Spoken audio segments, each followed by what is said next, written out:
Hey everybody, it's Jeff Brown over at the house, and you know me, I love to tell stories, and I got one for you today. This is about the time I lit a field on fire. I was about 7, 8 years old, and I like matches. I always have liked matches. I don't know, some of you know about this, but I just was excited about fire, and as a kid, if I got a chance to mess around with fire, yeah, I was there. Well, on this day, I had gotten a hold of some matches, and these weren't the kind of cardboardy little book matches you get.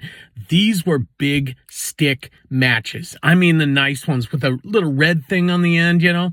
And I had these things. I had hidden them away, and I couldn't wait to fire them up.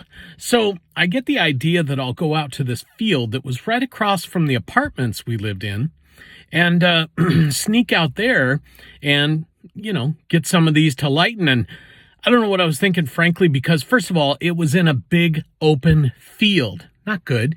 Right across from where my parents' apartment was and where we lived. Also not good. But there I was. I was 7, 8. Off I went. So I get out there in the middle of this field, and I kind of find a little spot where I think I'm going to get this going. And I think I had been camping a few times with Dad. I had seen him, light a campfire. So I got this idea that's what I was going to do.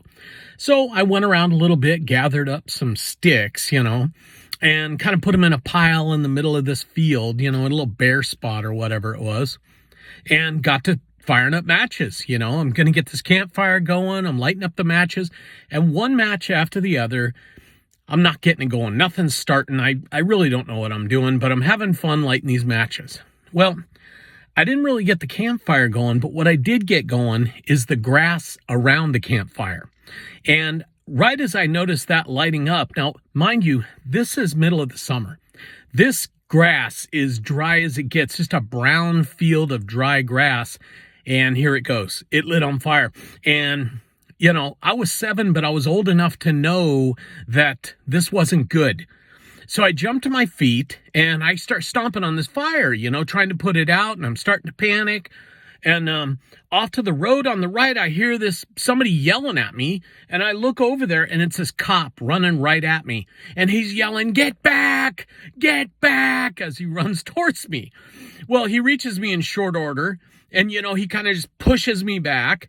And I look at him, he looks at me, and he's got no fire extinguisher, nothing really, except his own boots. So he jumps in there and he starts stomping on the fire.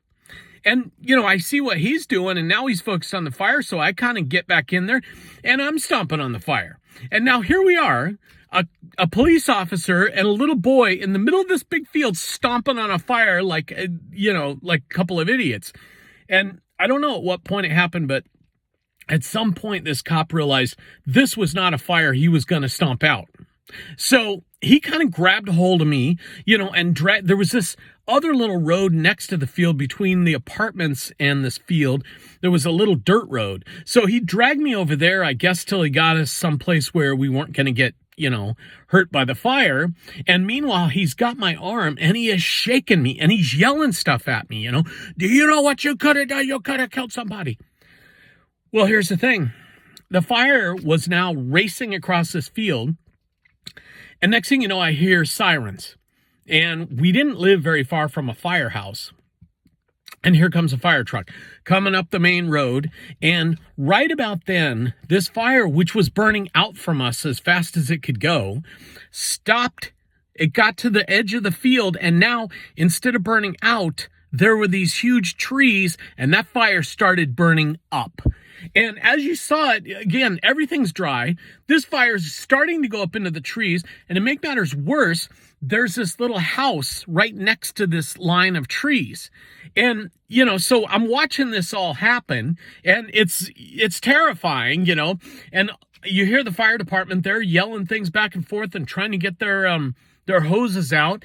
And then next thing you know, you see some people come running out of the house, and the fire's kind of going over by their garage, and pretty quick gets their garage to start on fire. So the people are yelling, the fire department's telling them, get back, get back.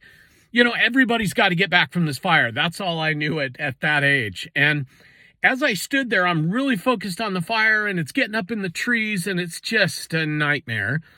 Well, about that time, I hear commotion behind me. And what I didn't realize is the apartment complex we lived in behind me had all these people that started coming out. They heard the sirens too. They saw the smoke, the fire, I don't know what, but they started coming out of their apartment. And now they're all standing outside their apartments watching me watching the fire. Well, that was pretty rough, and it was scary. And, I know that kids can get in trouble. I mean, I get it. I was 7, you've been 7, maybe you have kids that age. But I knew right then that this was next level trouble. This trouble had gone far beyond that. And right then is when it got worse. Because I hear a scream from my mother, Jeffrey! Jeffrey! And I turn around and she's coming at me, and I think, wow, now this just went really bad. And here comes Mom, and the cop looks around at my mom, and now he gets even an angrier face, and he starts yelling at my mom, is this your boy? And my mom's like, yeah, it's my boy. And did you know he had matches with him? No, I didn't know he had matches. And he starts yelling at my mom, and my mom just she's defending herself, and she's kind of yelling at me on the side, and the cop's yelling at her, and it's quite a thing. Well, everybody turns back around. We're looking at this fire truck in the fire, and the fire department, of course, once they were there, they they got things out pretty quick. They hosed down the trees, and they were able to thankfully get it under control. And I remember at this point, it's just all smoke over there. Everything's smoking. And one of the firemen had opened up the garage door and was pulling out smoking things out of these people's garages. These people I remember them standing over on the side, and they were looking over at me as if everybody in the field, everybody was going, that's the little boy that lit this thing on fire, And there I stood. So after that, it kind of became a blur. I don't remember, a lot of it, because I was in so much trouble. I think I passed out or something, I don't know. But I kind of remember my mom, the cop at some point, I thought I was going to jail too. I remember that going through my mind. But at some point, the cop turned me over to my mom, and she started dragging me back to the apartment and up the stairs. We lived upstairs, and she was yelling stuff at me all the while and got me inside the apartment. And she was yelling how when your dad gets home, because my dad's at work, he knows nothing about any of this at that point. She's yelling, when he gets home, you're in so much trouble, And the thing was, I knew I was in a lot of trouble. And I don't know after that if I don't think I stopped playing with matches. I certainly wanted to. And as far as fires go, I still, if you invite me over and you got a big bonfire going, yeah, I'm getting excited. I love a good bonfire, and I'm sure the rest of you, there's a lot of others that do. And one thing, though, I did learn, and it took me, I think, till sometime later till I got the realization that this was in play, is that, you see, my mom, she was mad. And I had done all this stuff, and she knew I did all this stuff. I endangered the fire department, the police officers, this person's house, these trees, people, all that was bad. All that was bad. But there was something I didn't understand at first that was even worse. You see, I had embarrassed my mother.